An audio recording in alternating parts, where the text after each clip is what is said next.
while I'm in there. 1, 2. That's what.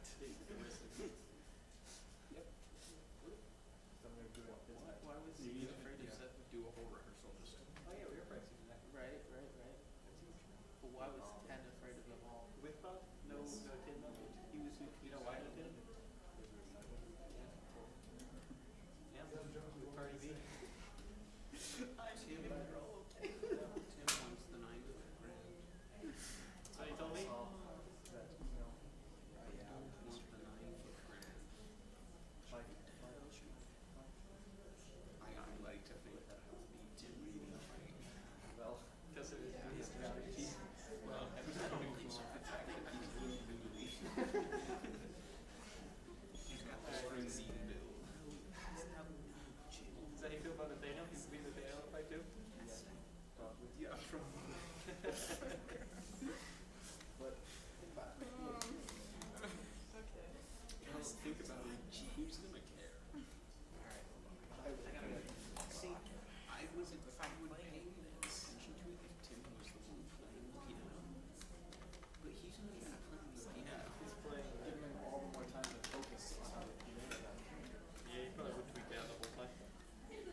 What if I personally make the 9th look super out of tune? Like I go in there with a wrench and just things up. That would work. I mean, 3 instead of using Allen's 2 and 7. It's much easier to make one out of tune than it is to make one in tune. Who's the we just asked her about using some version. Is she a student? Yeah. Unfortunately, no job. So like, what's your Where? Amy? Here. Currently working with you on the light board. There you go. Oh. See, I think with light operators is they never know what they're doing.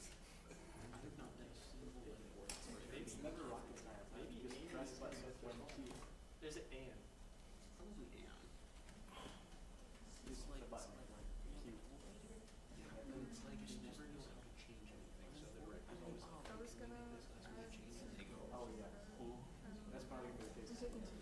How many light things are we gonna have going? It's really not that many. Courtier has very few lights on it. There isn't a lot of cells. Courtier's not I have beef with Courtier. Oh, he's right there. That's it. Are we just like gone at 4? Yeah. Okay. No, they have no. Talk right there. You just have to go to base. Can't do that. They don't talk that by school. Right? I can't see as far as the minute. If it goes Put it in. French one teacher close. All you gotta do is keep it to the original obviously. Sure, we can watch upside down. Other people. You should be able to just defend yourself on the inside. I'm over the doctor thing. So it was like fear that the glint would catch it, I guess. It's like, dude, you're that close, you're already done. You're already done. You're getting close to it. Wait, let's take that one. She should. Yeah, Frank, I like to play myself. I'll play with the card hands.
All right, am I okay? I am on now. Thank you all for coming out. This is the Oak Leaf Brass from Manchester University. The first piece we just played for you should be familiar to a lot of you, as I saw a lot of you standing. It was the alma mater of Manchester University by the Kinapokamoko, originally written by H.S. Thompson, which I just learned today in preparation for this event. For the longest time, I thought it was just an unknown piece of music, but it's very known. A lot of different universities have that as their alma mater. And so today we have a variety of music we're going to play for you today, including some classics in the brass quintet repertoire, as well as some fun music, although I think it's all fun music. But before we get into our next piece, I wanted to go ahead and do some introductions. I am Braden. For some of you who saw us last semester / in the winter, when we last played, when Dr. Tim Reed was here, I was playing tuba for this ensemble as a part of his presentation. But today I am acting as your MC. And so I'm going to pass the mic around where each member can introduce themselves, the instrument they play, what they're studying at Manchester currently. Yeah. Thank you. Hi, I'm Maddie Hicks. I'm a junior at Manchester. I play trumpet and I'm studying general music. Hi, I'm Isaac Williams. I'm a freshman at Manchester. I play the French horn, and I study computer science with a minor in music. Hi, I'm Milo Hupp. I'm a freshman at Manchester. I play the tuba, and I study chemistry and biology. Hello, my name is Josh. I'm a junior at Manchester. I study philosophy, peace studies, and music performance, and I play trombone. I'm Nathaniel. I'm a junior at Manchester, and I study music education, and I play the trumpet. Okay, I'm switching sides on you guys real quick.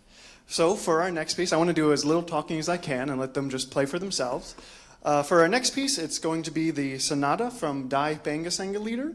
The title, Die Bangesängerlieder, means the bench singer, and it is to be understood as the inerrant musician who is singing about the stories he witnesses every day. This piece is one of the classics in the brass quintet repertoire, and my tuba instructor, Dr. Solomonson, has played it so much in his time in brass quintet that he usually has a very violent reaction whenever he hears it, so I'm really happy that he's not here today. So, without further ado, Die Bangesängerlieder.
So our next piece is going to be Highlights from Jupiter.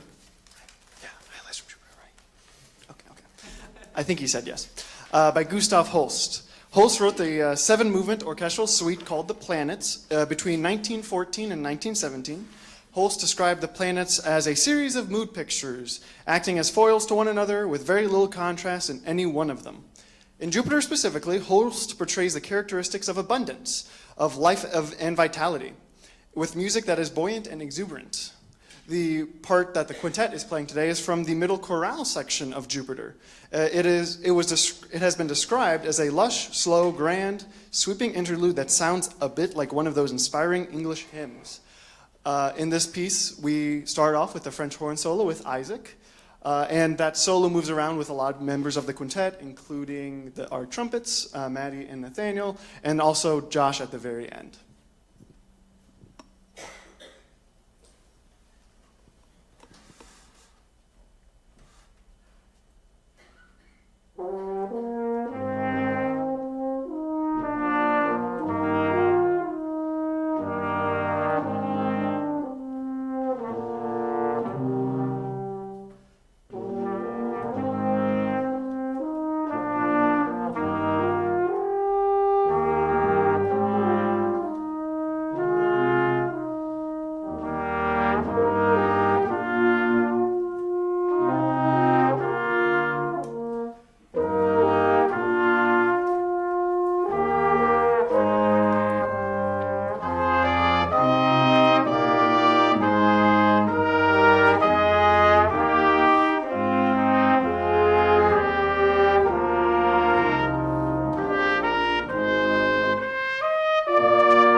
So, for a quick show of hands, who saw the Canadian Brass in Wabash, I think 2.5 weeks ago? Well, we can't promise that we're as showmanship-y as they are, or as honestly amazing. Yeah, good, as amazing as they are. But a few of us here, myself, Josh, and Nathaniel, saw them 2.5 weeks ago, and it was a great experience. Similar to the next piece we're about to play, Putting on the Ritz. This allows almost everyone in the quintet a chance to solo, similar to a lot of the Canadian Brass features that they played 2.5 weeks ago. So a little bit more about Putting on the Ritz. It was originally written by Irving Berlin in the May of 1927 and was published in 1929. The expression derives from the expression to put on the Ritz, meaning to dress very fashionably. This expression was inspired by the Ritz Hotel in London. And it wasn't necessarily extremely popular when it was first written, but then it gained popularity in 1947 when it was performed by Gene Wilder and Peter Boyle in the film Young Frankenstein. Similar to our last piece, as I said, this gives everyone in the quintet a chance to solo, but unlike the last piece, the tuba has a solo as well. So, with solos throughout, this piece will certainly put you in a jazzy mood.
I forgot I wanted to mention one thing with that song before we started, but oh well. I wanted to also mention that that song was brought to us, or I guess really pushed for us to do by our French horn player Isaac Williams, who a freshman this year, last year he played it in high school, so. Yeah, I knew about the piece for a little while, but then Isaac was the one who was like, hey, we should do this in quintet. And I was like, yes, please. I really like that piece. So thank you, Isaac, for pushing us to do that, because we love playing that piece, as you hear. Following that piece is maybe a bit more of a chill, relaxing piece.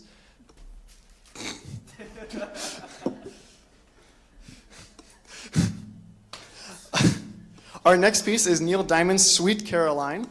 Over the years, Diamond has gone back and forth on the song's origins. In a 2007 interview, he stated the inspiration for the song was President John F. Kennedy's daughter, Caroline Kennedy, who was 11 at the time the song was released.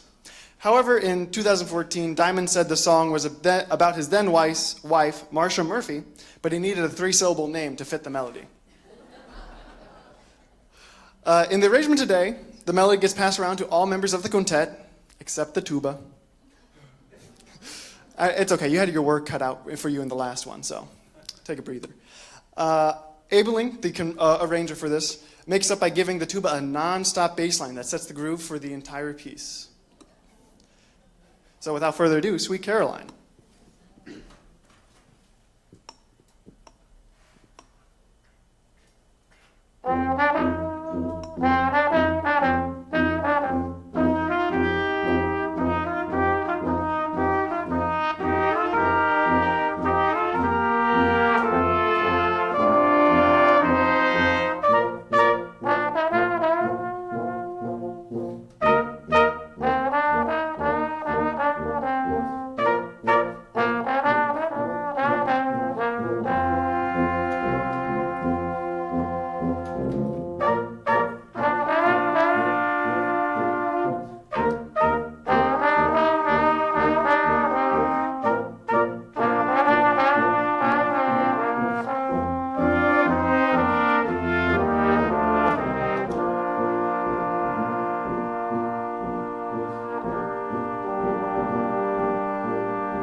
So we have one final piece for you all today.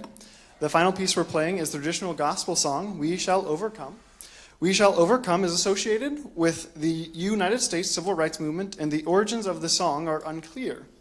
It was thought to have been descended from I'll Overcome Someday, a hymn by Charles Albert Tindley, but the modern version of the song was first said to have been sung by tobacco workers led by the Lucille Simmons during the 1945 and 1946 Charleston Cigar Factory strike in Charleston, South Carolina.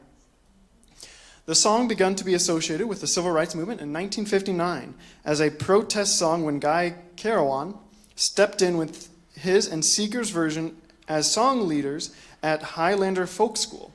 Highlander Folk School played a crucial role in the American Civil Rights Movement by serving as a training ground for activists, particularly in the 1950s and 1960s. Today, this song reminds us that the fight for equal rights is never ending.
Okay, that was all the pieces we were going to play.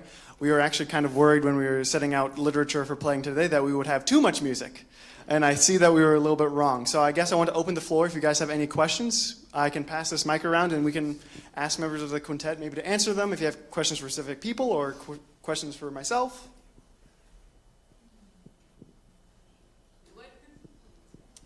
I just want to thank everybody for taking time to prepare and to spend this hour and a half here with us.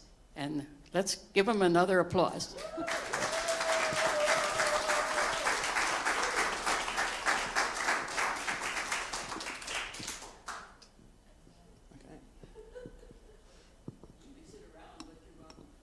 Yes.